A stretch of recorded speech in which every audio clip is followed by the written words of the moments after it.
Friends, आज हम लोग न्यू चैप्टर स्टार्ट करते हैं, microbes in human welfare. Microbes in human welfare का मीनिंग ये हुआ कि जो माइक्रोब्स होते हैं वो माइक्रोब्स किस तरह से ह्यूमन के लिए फायदेमंद है, ह्यूमन के सर्वाइवल के लिए इम्पोर्टेंट है, वो इस टॉपिक में हम लोग डिस्कस करेंगे। हम लोग देखते हैं पुराने जमाने से दादी लोग या उनके पहले भी हम लोग पता कर सकते हैं कि ये जो जैसे कर्ड जमाना या क्या नाम है, पनीर बनाना, ये सब हजारों साल पहले से ये चला आ रहा है। इसका मतलब ये सारे जो प्रोसेस है, ये भले हम लोग नहीं पता था कि उस टाइम पे कौन सा माइक्रोब्स है या कौन सा ऑर्गेनिजम्स है, तो उसके बारे में हम लोग नहीं जानते थे, लेकिन उसका इस्तेमाल हम अपने फायदे के लिए हजारों साल पहले से करते आ रहे हैं। तो इसमें क्या है कि जो माइक्रोब्स की बात करें, माइक्रोब्स कहते किसको है, माइक्रोब्स होता क्या है, या माइक्रो ऑर्गेनिजम्स होते क्या है। माइक्रो मीन्स होता है कहते हैं ना, माइक्रो मीन्स स्मॉल या टू स्मॉल, माइक्रोन में उसका मेजरमेंट होगा, और स्कोपिंग मतलब होता है टू सी, यानी माइक्रो मीन्स माइक्रोस्कोप और स्कोपिंग मीन्स टू सी, यानी माइक्रोब्स उसको बोलेंगे जो माइक्रोस्कोप के हेल्प से ही देखा जा सकता है, हमारी नंगी आंखों से देखा नहीं जा सकता है, वो कहेंगे उसको माइक्रोब्स। ठीक है, तो माइक्रोब्स की बात अगर करें तो माइक्रोब्स हमारा जो क्लासिफिकेशन हम लोग नेक्स्ट चैप्टर 11th में हम लोग डिस्कस करते हैं कि क्लासिफिकेशन की बात करें तो माइक्रो ऑर्गेनिजम्स, यहाँ पे दो क्वेश्चंस है, एनसीईआरटी का छोटा छोटा क्वेश्चन पूछा है कि किस किस किंगडम में मेनली माइक्रोब्स जो है वो पाए जाते हैं। तो मेनली जो हमारे वेलफेयर के लिए, हमारे सर्वाइवल के लिए, हमारे फायदे के बेनिफिट्स के लिए जो किंगडम मेनली है, उस किंगडम में जो इसमें माइक्रोब्स मिलेंगे उस किंगडम का नाम है मोनेरा,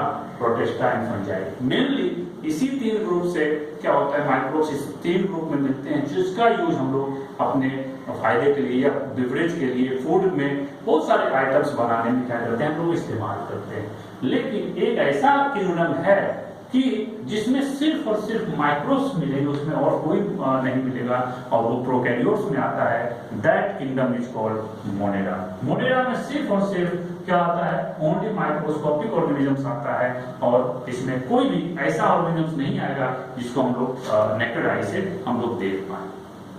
ठीक है, अब बात करते हैं कि जो माइक्रोब्स हैं वो माइक्रोब्स मिलेंगे कहाँ, अकरेंस उसका कहाँ है। तो माइक्रोब्स कई फीट 100 फीट नीचे तक मिल सकता है, या आकाश में जाएंगे तो ऊपर में 1000 फीट तक भी क्या होगा, या 1000 मीटर कह सकते हैं, या और कई 1000 मीटर तक क्या होगा, माइक्रोब्स मिल जाते हैं। यानी कह सकते हैं इस पूरे अर्थ पे, इस पूरे प्लेनेट पे सब जगह है, यानी एवरीवेयर, या उसको बोलते हैं कॉस्मोपॉलिटन। कॉस्मोपॉलिटन तो सब जगह मिलेगा।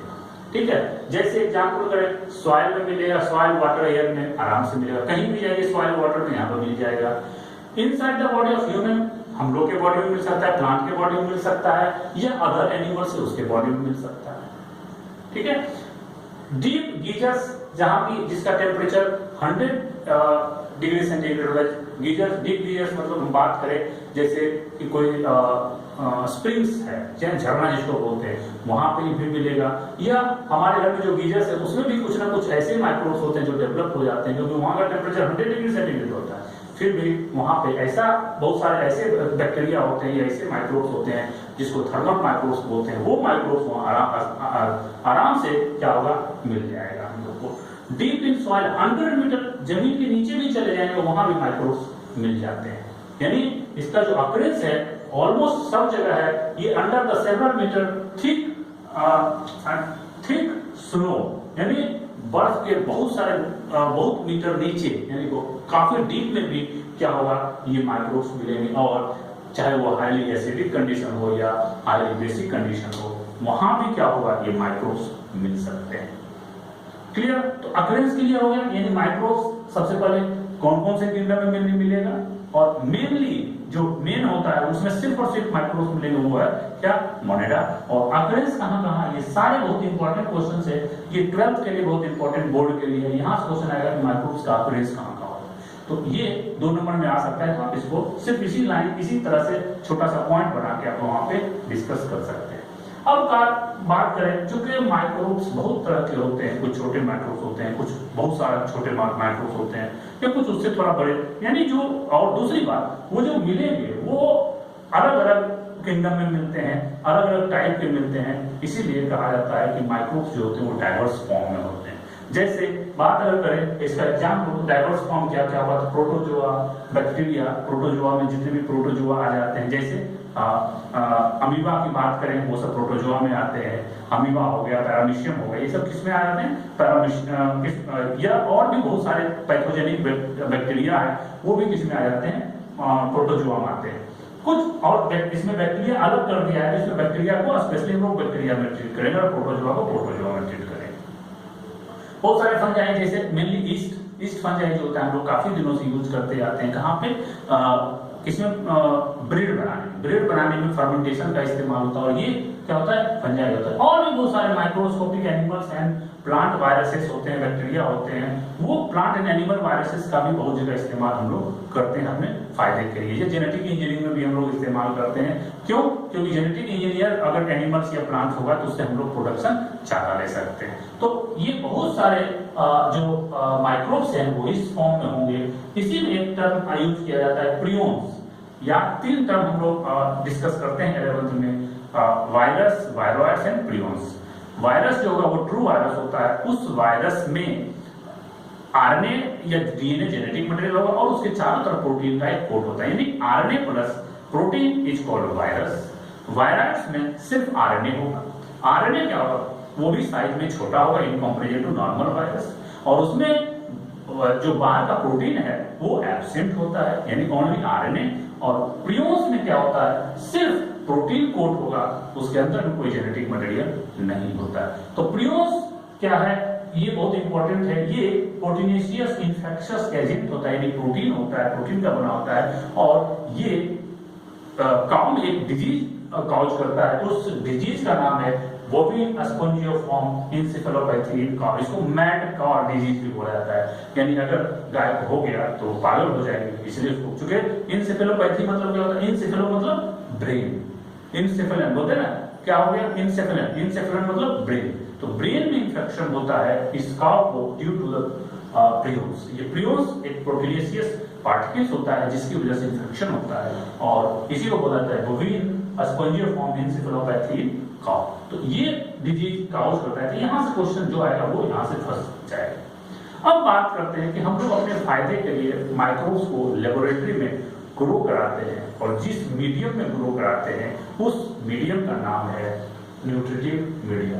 न्यूट्रिटिव मीडिया या तो लिक्विड हो सकता है या सॉलिड हो सकता है। ये दोनों मीडिया में हम लोग क्या करते हैं, माइक्रोब्स को ग्रो कराते हैं, और ग्रो कराने के बाद हम लोग, जैसे दही की बात करें तो दही में हम लोग जब नया दही कर्ड को जमाते हैं तो क्या करते हैं, दही बनाने के लिए क्या करते हैं, थोड़ा सा जो पुराना दही पड़ा हुआ है वहां से निकालते हैं और दूध में डाल देते हैं।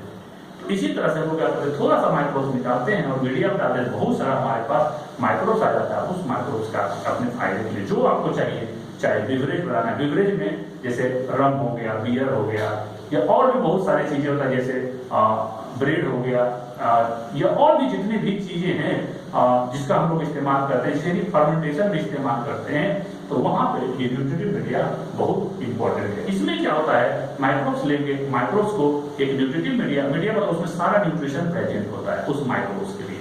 वो माइक्रोब्स क्या करता है, आराम से उस न्यूट्रिशन, वहां से न्यूट्रिशन लेगा और डिवाइड करेगा, अपना नंबर बढ़ाएगा और अलग अलग कॉलोनी बनाएगा, ठीक है। और उस कॉलोनी को हम लोग आइडेंटिफाई कर लेंगे कि ये कौन सा माइक्रोब्स है। क्लियर। अब बात करते हैं क्या, पास्चुराइजेशन।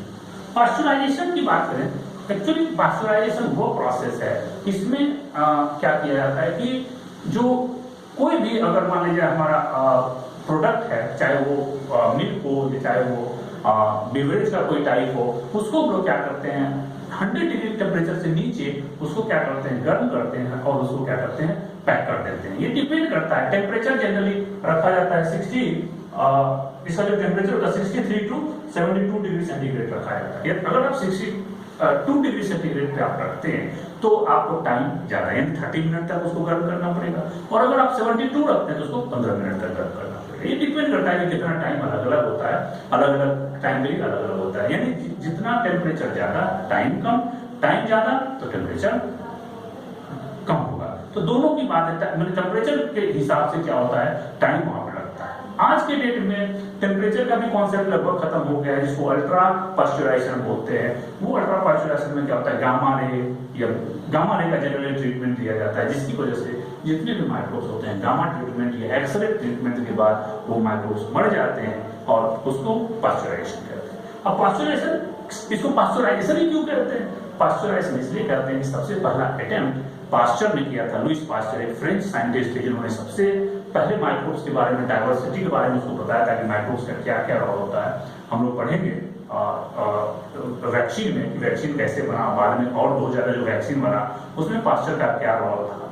तो इसलिए तो पास्चुराइजेशन में, mainly pasteurization term comes from the French scientist Louis Pasteur, उनके नाम पे आया है। और ये पास्चुराइजेशन में क्या होता है कि हम किसी भी प्रोडक्ट को जो हमारे पास है, जैसे मिल्क हो गया, बिवरेज हो गया, उसको बचाने के लिए हम क्या करते हैं, पास्चुराइज करते हैं। उसमें टेम्परेचर बता दिए, टेम्परेचर कितना बीच रखा जाता है और उतना देर करने बाद उसको पैक करके उसको फ्रीज कर देते हैं, ठीक है, और फ्रीज कर देते हैं। उसके बाद इसका जो लाइफ टाइम है ऑलमोस्ट 3 महीने का होता है, 2.5 से 3 महीने तक आप इसको इस्तेमाल, 72 to 96 डेज होता है, तो आप इसको इस्तेमाल उतना दिन तक कर सकते हैं, ठीक है। फ्रिज में रख दीजिए, आराम से, फिर जब मर्जी उसको निकालिए, बॉइल कीजिए, जैसे हम लोग मार्केट से लेते हैं। तो ये पास्चुराइजेशन प्रोसेस होते हैं। अब बात कर रहे हैं कि माइक्रोब्स जो होते हैं, बहुत सारे माइक्रोब्स ऐसे होते हैं जो हमारे अंदर डिजीज कॉज करवाता है, और बहुत सारे ऐसे माइक्रोब्स होते हैं जो हमारे लिए फायदेमंद होता है। तो जो डिजीज करवाता है वो तो हो गया क्या, हार्मफुल माइक्रोब्स, और जो हमारे अंदर हमें फायदा पहुंचाता है उसको क्या बोलते हैं, यूजफुल माइक्रोब्स। ये यूजफुल माइक्रोब्स बहुत तरह से यूजफुल है। कैसे कैसे यूजफुल है उसको हम लोग देखेंगे, यानी हमारा जो लाइफ है उस लाइफ में माइक्रोब्स किस तरह से हमें फायदा पहुंचाता है, हम इसकी बात करेंगे। तो पहली बात करें microbes in house hold product, मतलब हमारे घर में जो चीजें इस्तेमाल होती है, या जो हमारे पर्सनल लाइफ में छोटे लेवल पे जो इसका इस्तेमाल होता है, उसकी अगर हम बात करें तो माइक्रोब्स का बहुत ज्यादा इस्तेमाल होता है। उसमें पहला बात करें कर्ड, हम लोग जो मिल्क से कर्ड बनाते हैं उसमें क्या होता है, इस माइक्रोब्स का इस्तेमाल होता है। यहाँ से बहुत क्वेश्चन पूछे जाते हैं, जो मिल्क से कर्ड बनाता है हम लोग, क्या इसमें जो प्रोसेस होता है उसमें जो मेन बैक्टीरिया इन्वॉल्व होता है, उस बैक्टीरिया का नाम है लैक्टिक एसिड बैक्टीरिया, यानी लैब, LAB। लैब बैक्टीरिया बहुत बड़ा रोल प्ले करता है, और वो लैब बैक्टीरिया का एग्जांपल हम देते हैं तो लैक्टोबैसिलस लैक्टी। यहाँ से क्वेश्चन याद रखिएगा, बहुत क्वेश्चन आते हैं। लैक्टोबैसिलस लैक्टी, हमने बायनोमियल नोमेनक्लेचर को फॉलो किया, याद कीजिएगा।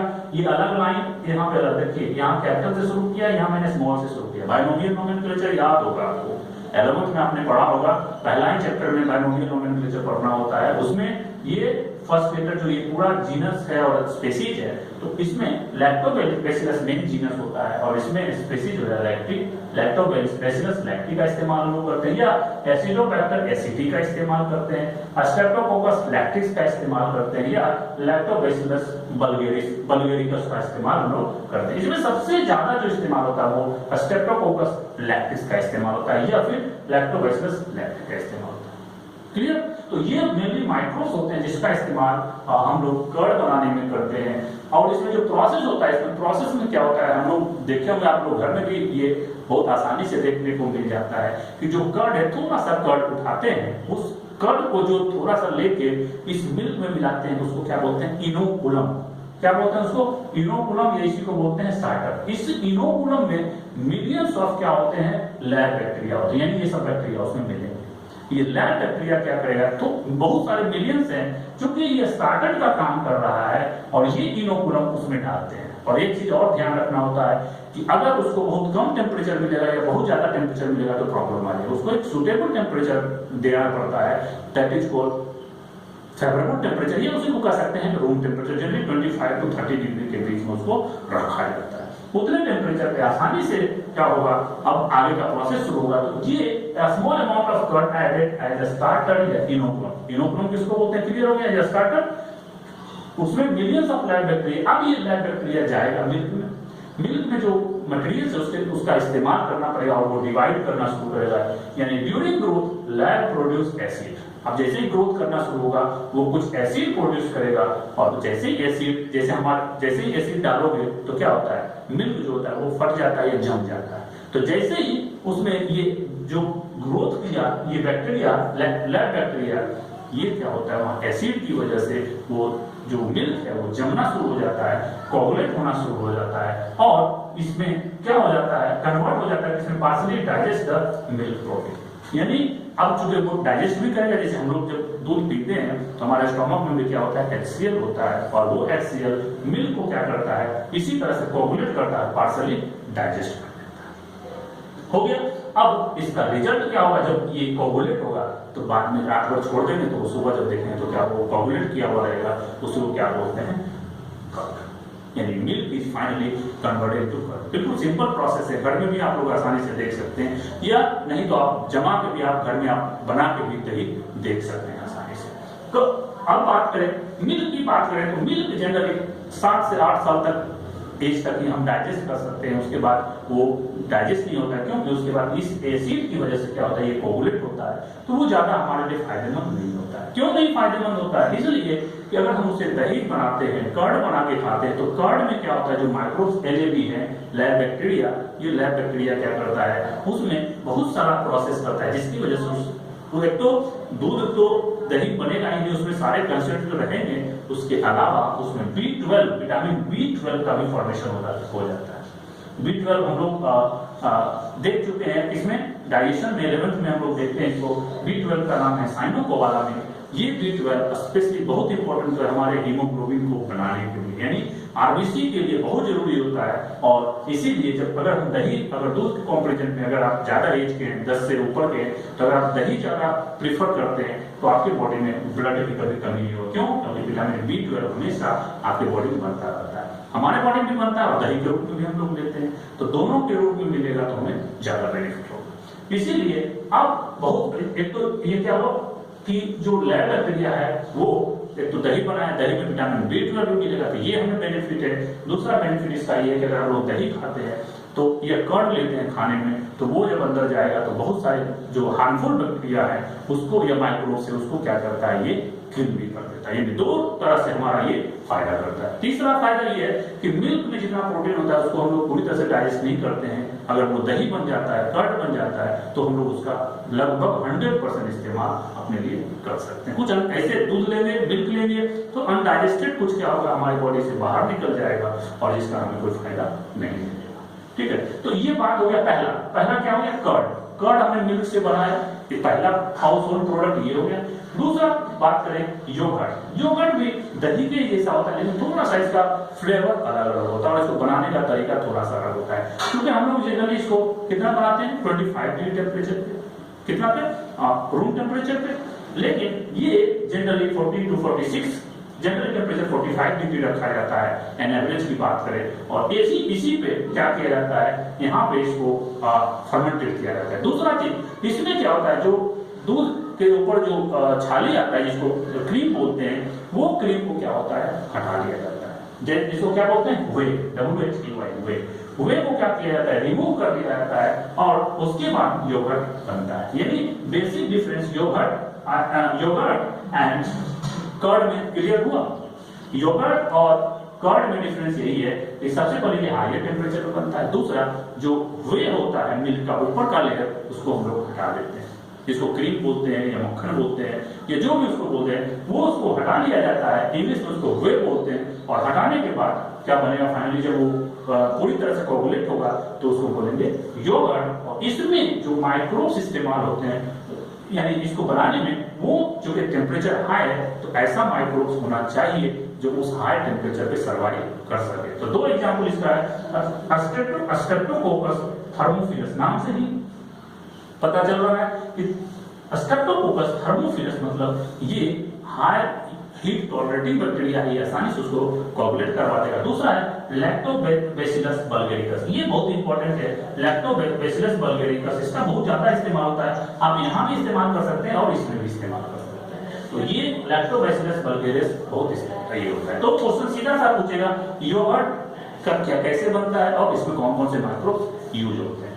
तीसरा हाउस होल्ड प्रोडक्ट्स की बात करें तो तीसरा इसको बोलते हैं डॉव में क्या होता है कि ये मेनली इसका इस्तेमाल हम लोग देखते हैं इडली एंड डोसा बनाने में होता है। इंडियन डोसा में क्या होता है, रात भर चावल का ये बनता है, चावल को क्या करते हैं पानी में मिक्स करके छोड़ देते हैं रात भर के लिए, इसमें माइक्रोब्स अपने आप डेवलप करना शुरू होता है, और ये क्या होता है first appearance due to the production of CO2। देखोगे सुबह सुबह कैसा होगा कि ये इसमें छेद हो जाता है और बहुत सारा लगेगा स्वेलिंग किया हुआ, पफ टाइप का लगेगा। तो ये ऐसा पफ टाइप का इसलिए होता है क्योंकि इसमें CO2 का प्रोडक्शन होता है, और CO2 जब बाहर निकलता है नीचे से तो क्या होता है, जो उसका सॉल्यूशन है वो सॉल्यूशन ऊपर की ओर उठ जाता है, तो लगता है ये स्वेल कर गया, फूल गया, यानी पफ्ड हो गया। तो ये हो गया डॉ। बेकर ईस्ट की बात करें, बेकर ईस्ट उसको बोलते हैं जो बेकरी की बात करते हैं, बोलते हैं जहाँ बिस्किट या और भी बहुत सारे ब्रेड या और भी अदर चीज बनते हैं। मतलब बिस्किट की बात करें, बिस्किट फैक्ट्री को क्या बोला जाता है, बेकर ईस्ट। बेकर ईस्ट की बात करें, ये इसका नाम है, साइंटिफिक नेम है सैक्रोमाइसिस सेरेविसी।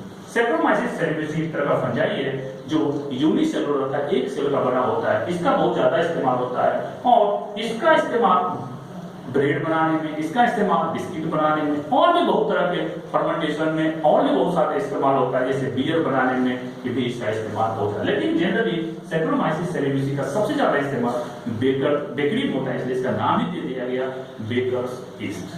क्लियर। फिफ्थ की बात करें, चीज क्या है, जिसको हम लोग क्या बोलते हैं, पनीर। पनीर में हम लोग अगर बात करें, हमारे घर में पनीर बनता है, हम लोग प्रोसेस भी जानते हैं। चूंकि ये भारत का या पूरे वर्ल्ड का कहा जाए तो सबसे ओल्डेस्ट फूड आइटम है, और बहुत साल पहले से इसको बनाया जा रहा है, लेकिन इसके बारे में लोग डिटेल में नहीं जानते। बाद में इसमें मॉडिफिकेशन हुआ, बहुत सारा चेंज हुआ, तो उसमें क्या हुआ, चीज का फ्लेवर चेंज हुआ, कलर चेंज हुआ, तो उसमें अलग अलग अगर माइक्रोब्स हम यूज करते हैं तो अलग अलग फ्लेवर आएगा, अलग अलग चीज आएगा। उसके बाद में हम लोग अलग अलग फ्लेवर भी मिक्स कर सकते हैं, तो चीज क्या हुआ, अलग अलग होगा। इसकी बात करें कि अब चीज अलग अलग होगा तो किसके बेसिस पे होगा, तो कैरेक्टरिस्टिक के बेसिस पे होगा। टेक्सचर कैसा है, यानी उसका देखने में उसमें क्या क्या कंस्टिट्यूएंट होगा। इस तरह फ्लेवर कैसा होगा, फ्लेवर और टेस्ट अलग चीज है, फ्लेवर अलग चीज है। फ्लेवर में स्मेल भी आ जाता है, दोनों मिला के टेस्ट और फ्लेवर, जब टेस्ट और स्मेल मिला के उसको क्या बोलते हैं, फ्लेवर, और टेस्ट में से टेस्ट की बात होती है। तो ये सारा जो कैरेक्टरिस्टिक है, इसके बेसिस पे अगर हम बात करें तो ये जो चीज होता है ये 3 टाइप का होता है। पहला, और भी बहुत सारे चीज होते हैं, लेकिन मैंने 3, इसी से क्वेश्चन तुम्हारा फंस जाएगा। इसमें पहला होता है स्विस चीज। ये स्विस चीज का कैरेक्टरिस्टिक क्या है, इसमें जो CO2 निकलता है वो बहुत तेज निकलता है, और इसमें जो होल बनते हैं, वो छेद जो बनेगा उस चीज में, उसमें बड़े बड़े होल्स में, यानी large holes due to production of large amount of CO2। क्योंकि CO2 बहुत ज्यादा बनता है, इसी वजह से जो उसमें जो छेद होंगे, होल होंगे, वो बहुत बड़े बड़े होल होंगे। और इसको बनाने वाला स्विस चीज में जो इस्तेमाल करते हैं, जो बैक्टीरिया का, या यूं कह सकते हैं जो माइक्रोब्स का इस्तेमाल करते हैं, उसका नाम याद रखना है, प्रोपियोनी बैक्टीरियम सरमानी। ये प्रोपियोनी बैक्टीरियम सरमानी का इस्तेमाल करते हैं, किसके लिए, स्विस चीज के लिए। क्योंकि ये स्विस नाम से ही वाकिफ है, कहाँ बनेगा, ये स्विट्जरलैंड की बात करते हैं, वहां पे जो चीज बनता है उसमें ये बैक्टीरिया का इस्तेमाल किया जाता है। दूसरा बात करें रॉकफोर्ड चीज, ये रॉकफोर्ड चीज जो है ये तो स्विस चीज जो है वो जनरल मिल्क से बनता है, जैसे काउ मिल्क हो गया, बफेलो मिल्क हो गया, उसका बनता है। लेकिन ये रॉकफोर्ड चीज जो होता है ये सिप मिल्क के बनता है, भेड़ के मिल्क से बनाया जाता है, इसीलिए ये इसका एक कैरेक्टरिस्टिक नाम दिया गया रॉकफोर्ड चीज। तो रॉकफोर्ड चीज, इसमें बैक्टीरिया का इस्तेमाल नहीं करके इसमें फंजाई का इस्तेमाल किया जाता है, और उस फंजाई का नाम है पेनिसिलियम रॉकफोर्टी। नाम ही दे देगा, क्योंकि स्पीसीज है इसीलिए उसका नाम दे देगा पेनिसिलियम रॉकफोर्टी। और स्पेशली इसमें सिप्स मिल्क का इस्तेमाल किया जाता है, और सिप मिल्क का इस्तेमाल अगर करेंगे और उससे जो पनीर बनेगा या उससे चीज बनेगा, देखो रॉकफोर्ड चीज। और तीसरा है कॉटेज चीज। कॉटेज चीज में ये जनरली जो जहाँ का टेम्परेचर थोड़ा सा कम होता है, कॉटेज छोटे छोटे कॉटेज होते हैं हिली एरिया में जनरली, वहां पे ये सब लोग बनाते हैं। यहाँ बकरी का मिल्क हुआ, या गाय की छोटे छोटे गायें होती है उसकी भी बनाते हैं लोग। तो इसमें स्पेसीज अलग अलग देखिए, स्पेसीज सब में अलग अलग है, जिसकी वजह से सबका नाम अलग अलग दे दिया गया। और उसका फ्लेवर भी अलग होगा, टेस्ट भी अलग होगा। तो इसमें जो इस्तेमाल करते हैं कॉटेज चीज बनाने में माइक्रोब्स का, that is called Streptococcus lactis. ऊपर में भी डिस्कस किए हुए स्ट्रेप्टोकोकस लैक्टिस का इस्तेमाल हम लोग कॉटेज चीज बनाने में करते हैं। तो ये 3 चीज है, डिफरेंट टाइप से चीज का, जो कि यहाँ से क्वेश्चन आने की पॉसिबिलिटी है, और तो फिर आसानी से आप अटेम्प्ट कर सकते हैं। तो ये हमारा 5वां था चीज।